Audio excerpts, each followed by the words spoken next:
Hi, it's Vicki again with my version of It's About Time. This is a 2-week issue, September 7th and 14th. I'm starting out with the marketplace that almost crashed because of China. The Chinese currently have a debt to gross domestic product ratio of about 300%, which is 3 times that of the U.S. And their market crash doesn't herald a Lehman moment. The country's banking sector, mostly state-owned, is ring-fenced from the rest of the world. That means bad debt won't ricochet from Iceland to Iowa and back as it did in the 2008 financial crisis. But they are creating havoc with American investors. Disasters. A 400-square-mile group of wildfires was named the largest in Washington State's history. 3 firefighters were killed, 4 were injured, and 200 homes were destroyed.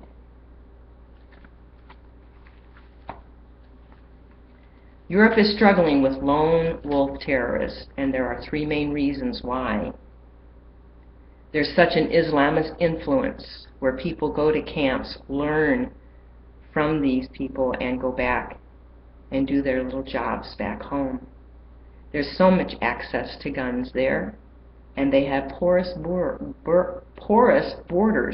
which allows so many people to travel from one end to the other without really being able to be stopped and checked. There are some cities that are most improved. Cities in general are becoming less livable, but Honolulu, Hawaii, in the U.S., is one of the most improved. Murder spikes. Baltimore, New York, St. Louis and Milwaukee, Washington and Hartford, Connecticut. Coming after years of national decline, the rise in deadly violence has experts struggling to come up with an explanation. To some, it is the so-called Ferguson effect. I would agree with that because I think that Black Lives Matter, as you've heard me say before, and I think that people are struggling with the fact that too much violence from police to especially black men is happening. And there's possibly more violence erupting because of this. Americans are currently more unhappier with their cars. There was a survey that said 4,300 consumers blamed this on recalls, and that the average cost of a new car is $33,000. $33,000 could be invested in Detroit, which we so desperately need up here in Michigan, to revitalize the city and take away the empty neighborhoods. While shifts in policing could be having an effect, Fox says they are likely temporary, akin to month-to-month changes in the unemployment rate. It's a fact that unemployment is a seed of violent behavior.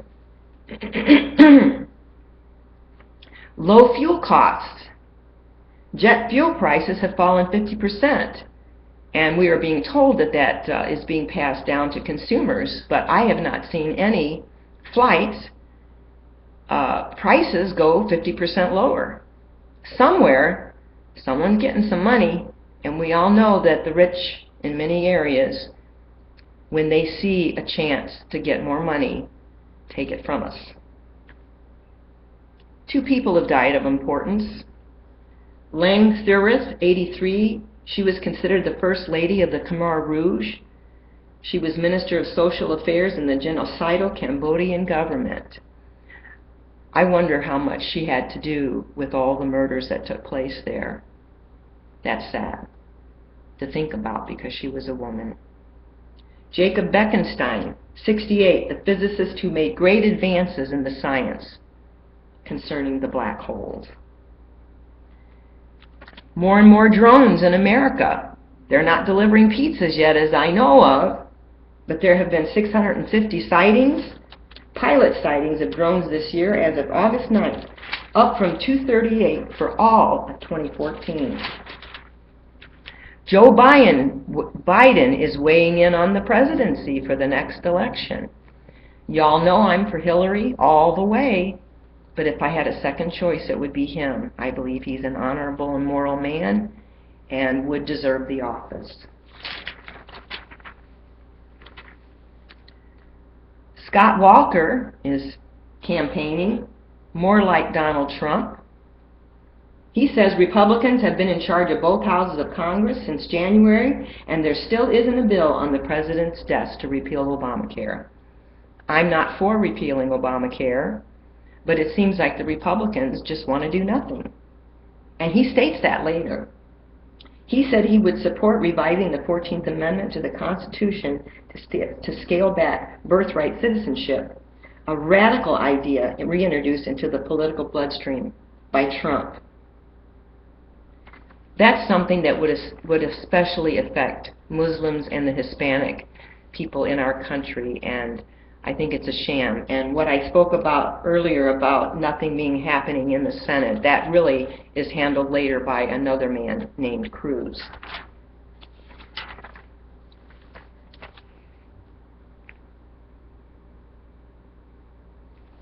The sad plight of Syrian refugees, and many of them are children. Just looking at the picture makes me sad.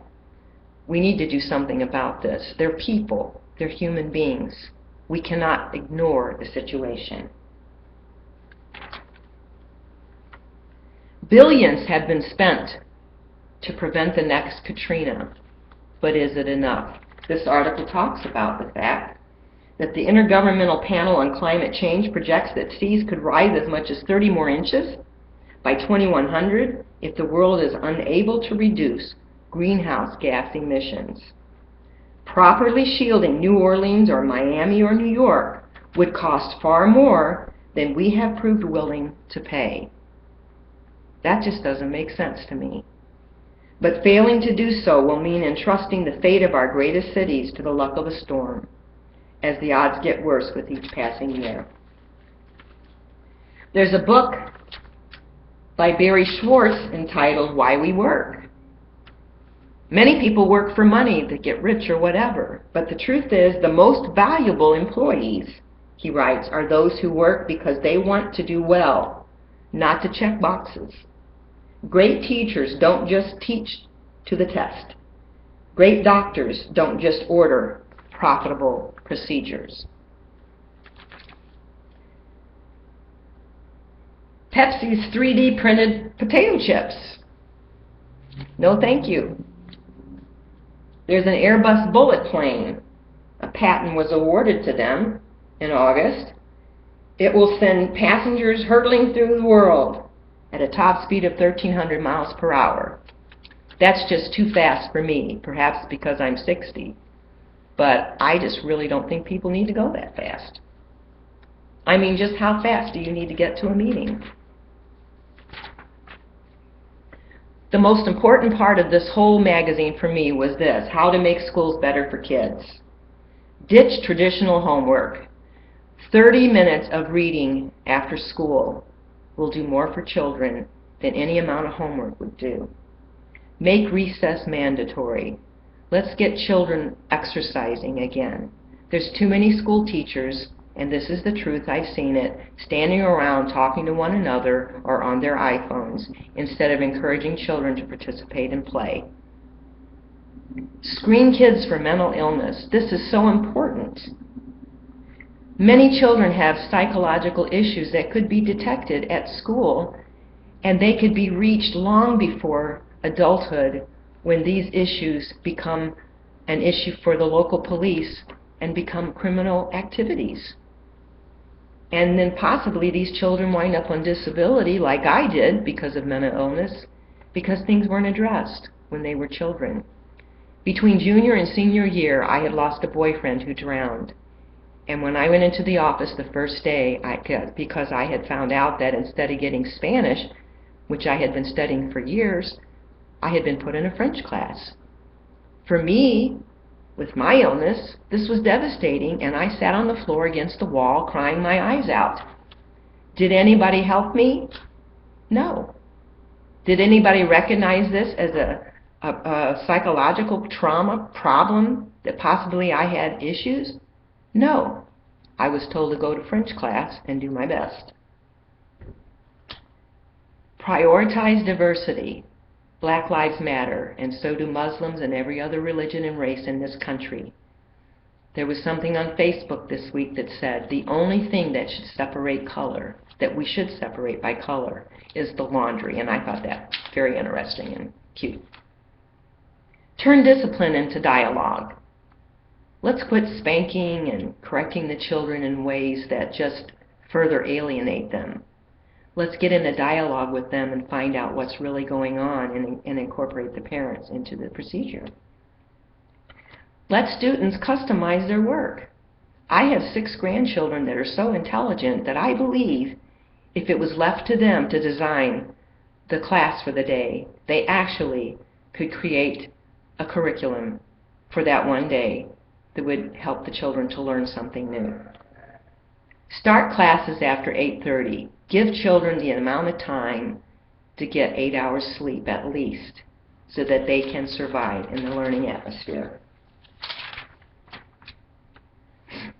Hillary Clinton being attacked again, and here's what was said. None of the emails was marked classified at the time, say the Inspectors General of the State Department and the intelligence community. And Clinton aides say there is no evidence that she knowingly mishandled secrets. Duh. Absent evidence that she knowingly mishandled secrets, for Clinton, the penalty is likely to be just political, which most of her political opponents are using to their advantage.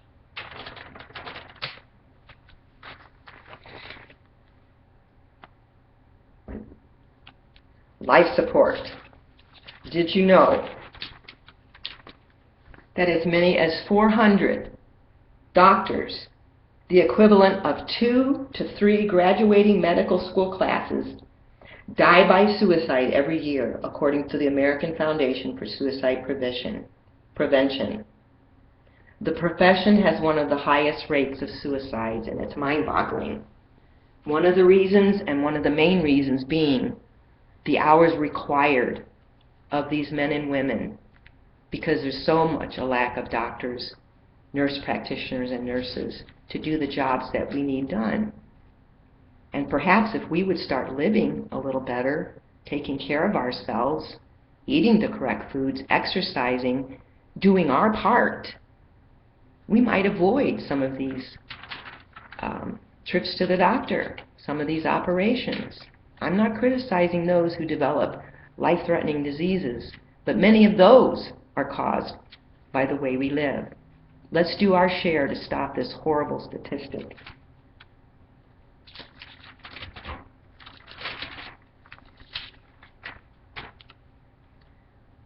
Cruz, who is also a contender for the race in the Republican Party, is pretty far right. He believes his uncompromising style will lure disaffected conservatives back to the polls in 2016. He has stated, "The Senate, as bad as you think it is, it's worse," he tells voters. They stand for nothing. And this is a Republican. It says here, it's all a reflection of Cruz's abiding belief that the most powerful force in politics is fidelity to principle. I think that we have seen a lack of that on both sides of the aisle.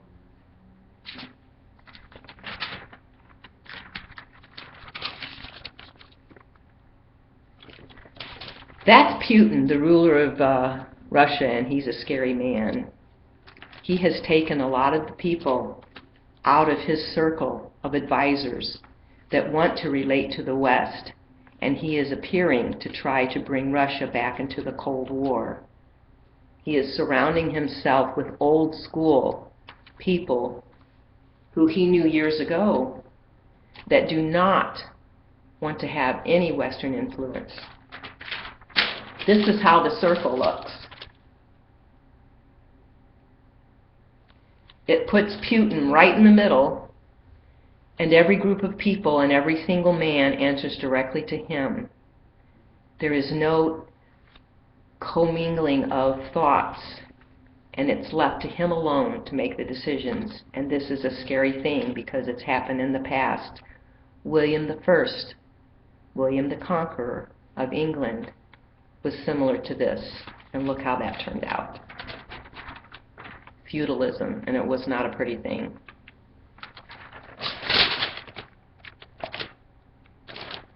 You've heard of blood diamonds?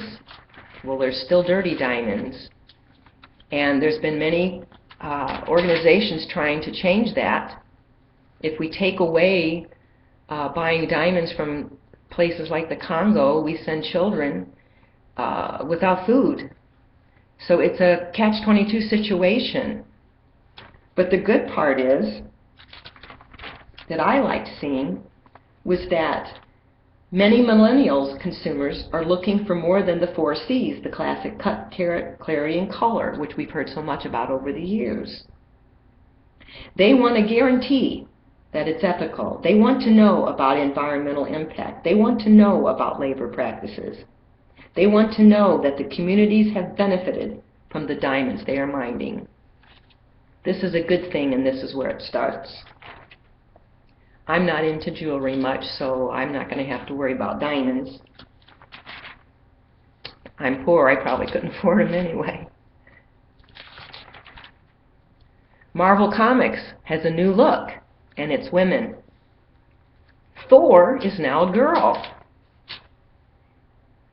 And the content director, Sana Amanat, if I'm pronouncing that right, led the push to put a Muslim teenager in the role of Ms. Marvel. Now, I'm sure that would aggravate a lot of Americans that are against Muslims, linking them to terrorism, which is ridiculous and illogical, as Spock would say, and I mentioned last week. But it's a change.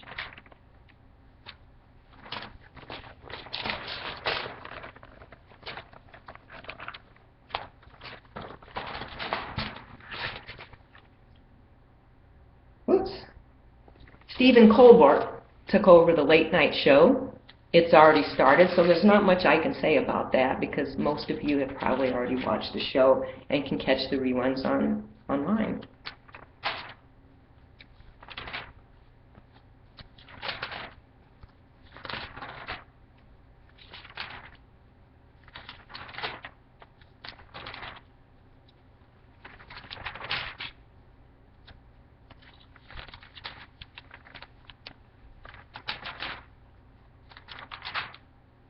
Three new books are coming out. I don't always talk about books. But this says, to be black in America is to navigate an existence where one is at once and perhaps perpetually seen and unseen, valued and devalued by a society that has historically questioned the worth of those it once enslaved for profit. This painful dichotomy has been a recurring narrative in the canon of African American literature, both fiction and nonfiction. Margot Jefferson, Dr. Damon Tweedy, and Ta-Nehisi Coates examine the impact of race on our expectations and experiences, and in doing so, they challenge us to do so as well. 3 books that you might want to take a look at.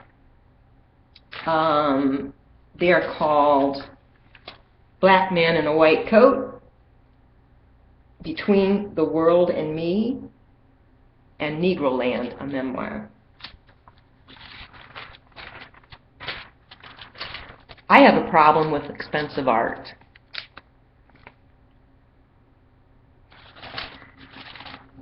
The she-goat is one of Picasso's most realistic sculptures, but its anatomy is strictly irregular.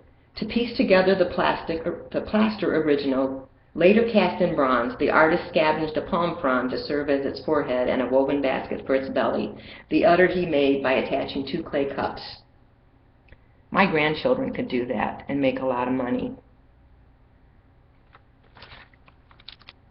The piece of art that's in the center page is a lot of squares that grow lower and lower and smaller of different colors. What's with that? The worst of all, and art critics would probably just think I'm illiterate, but Jackson Pollocks just baffle me. I've seen people analyze the pictures and say what a wonderful thing, what a wonderful work of art, and look at all the stuff and what it means. To me, it looks like somebody went into a room, painted the room, and took the canvas on the floor, put it in a frame, and hung it up.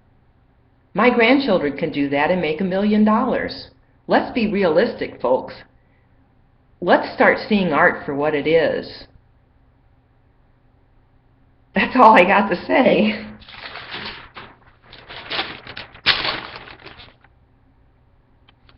This is a new R&B artist. I'm not sure what, Abel Tesfaye, a.k.a. Weekend. They're saying that he's the second coming of Michael Jackson. I'm sure his music is fine, but as far as Michael Jackson goes, there is no other. He's unique to himself, and he was something new. And as far as the music that's in the world today, I'm very disappointed. It might just be my age, but it seems like all the music always sounds the same. We need creativity. We need people that will be challenged to do something new instead of just imitating everybody else. I've even seen it in the churches. People will sing songs that sound just like the artists that we hear on the recordings out in the world. Where's the newness? Where's the creativity? It's time for people to step up and do something new. Don't be afraid. You just might make a difference. Broadway has 2 remakes, Misery with Bruce Willis and Fiddler on the Roof. That should be interesting. And finally, Mindy Kaling, the creator and star of the Mindy Project, talks about her new book, Why Not Me?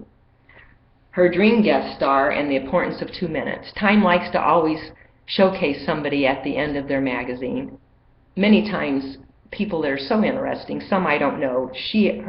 I did not know her, but she was a writer on The Office, which is interesting to me because my niece, Sarah King, who I know is now married, was a part of that show, and it ran for quite a while, and I'm proud of her. I've not seen her for years, and I am estranged from my family, but I am very proud of the fact that my niece had a hand in a show that ran so long and was so popular to so many. And with that, I say goodbye, adieu, shalom, adios. I'll see you next week. I hope you enjoyed this issue of It's About Time. Goodbye.